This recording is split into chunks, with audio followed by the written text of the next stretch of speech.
પાટણના ward number 3માં સ્વચ્છતા અભિયાન અંતર્ગત સાફ સફાઈ અને પ્લાસ્ટિક મુક્ત કરવાનો કાર્યક્રમ યોજાયો.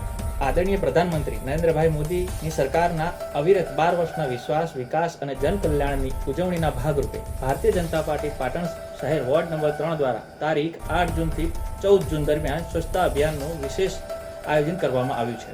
આ અંતર્ગત આજે તારીખ 9/6/2026 મંગળવારના રોજ સવારે 9:30 કલાકે વોર્ડ નંબર 3માં હિંગળા ચાચરથી લઈને બગવાડા દરવાજા સુધી સાફ સફાઈ અને વિસ્તારની પ્લાસ્ટિક મુક્ત કરવાનો પ્રેરણાદાયી કાર્યક્રમ યોજવામાં આવ્યો હતો. આ કાર્યક્રમમાં પાટણ નગરપાલિકાના પ્રમુખ ચંદ્રિકાબેન રાવલ, ઉપપ્રમુખ ઉત્કર્ષભાઈ પટેલ તેમજ વોર્ડ નંબર 3ના લોકપ્રિય કોર્પોરેટ વિજયાબેન બારોટ, સાધનાબેન પરમાર અને ગૌતમભાઈ મોદી ખાસ ઉપસ્થિત રહ્યા હતા. આ ઉપરાંત પાટણ શહેર સ્વચ્છતા ઇન્ચાર્જ દીક્ષિતભાઈ પટેલ, ખુદરભાઈ જોશી, કનુભાઈ પટેલ સહિતના જિલ્લા અને શહેરના પદાધિકારીઓ, નગરસેવકો, અગ્રણીઓ અને મોટી સંખ્યામાં કાર્યકર્તાઓ ઉત્સાહભેર હાજર રહ્યા હતા.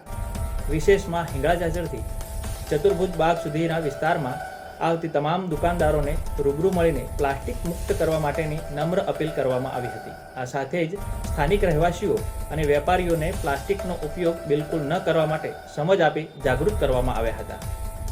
કાર્યક્રમ દરમિયાન તમામ આગેવાનો અને કાર્યકર્તાઓએ હાથમાં સાવરણી લઈ રસ્તાઓને સફાઈ કરી લોકોને સ્વચ્છ શહેર, સુંદર શહેર બનાવવાનો સંદેશ આપ્યો હતો.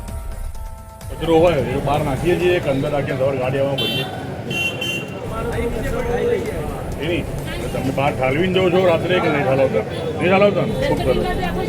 એટલે તમે ના એમ નહીં, સવાર સાંજ ગાડી આવો તો સવારે તમે કચરો ડાયરેક્ટ ગાડીમાં જ નાખો છો ને બહાર રાત્રે ઠાલવતા નથી ને? સરસ, બરોબર. પણ એટલું સ્વચ્છતા માટે આપણે એટલો પ્રયાસ કરીએ.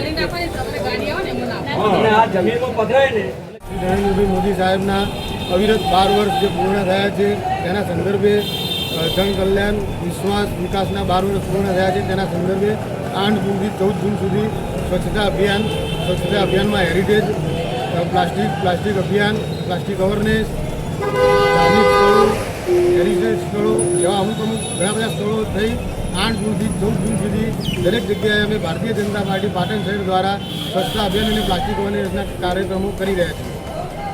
પદાધિકારીઓએ જણાવ્યું હતું કે પ્રધાનમંત્રીશ્રીના સ્વચ્છ ભારતના સંકલ્પને સાકાર કરવા માટે પાટણ શહેર અને તેના નાગરિકો હંમેશા અગ્રેસર રહેશે. RM ન્યૂઝ રિપોર્ટર વિજય વડલિયા, પાટણ.